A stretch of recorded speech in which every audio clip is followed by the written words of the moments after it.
Here we're going to take a little look at how to put a finished Flash banner or Flash movie into PowerPoint.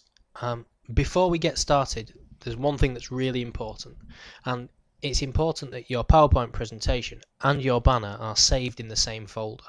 So I've got a folder in my docs called eZine because I'm making an e-magazine. There it is.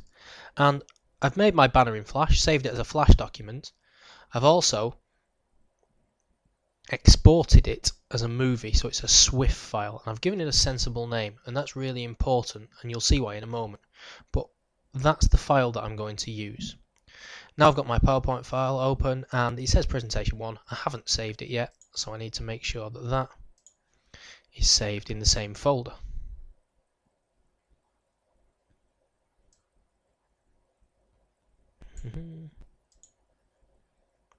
Where's my eZine? There it is. And I'm going to give it a sensible file name as well. Right. So now I'm all set up and ready to go. You'll see my eZine folder. There's my PowerPoint. There's my SWF file. And those are the two things I need.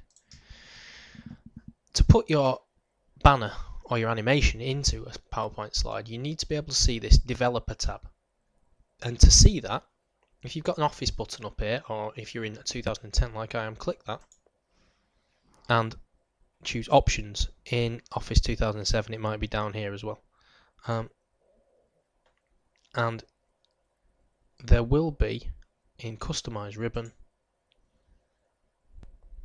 when it catches up, you'll be able to tick a box that says show the developer tab in the ribbon. In fact, I think it's here in 2007, so just flip through this until you find something that says show the developer tab in the ribbon and click that.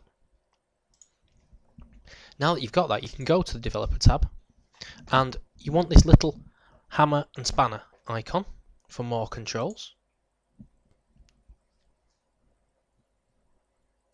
Select that, and when it catches up with you, scroll down until you get to the S's, because we're looking for Shockwave Flash Object. There we are, Shockwave Flash Object. OK, and then you draw a box by clicking and dragging to show where you want your Shockwave Flash object to go. There it is. Doesn't look like much at the moment, and it won't work yet, and that's because we need to customize the properties. So you can do that by either clicking properties up here or right clicking and choosing properties here. This is your properties menu. You need to make sure that playing is set to true, and where it says movie you need to type in the file name exactly as it appears. Now it's a SWF file, so that mine's going to be banner.swf, like that. So playing loop is true, playing is true. If you don't want it to loop, just change that to false, and the file name is exactly as it appears as you've saved it. If that's not right, then it won't work. Once you've done that, close your properties, and it'll still look like a big white box. But if we start our slideshow, there's my animation, and it plays as part of the slide. That's how to put a Flash animation into a PowerPoint slide.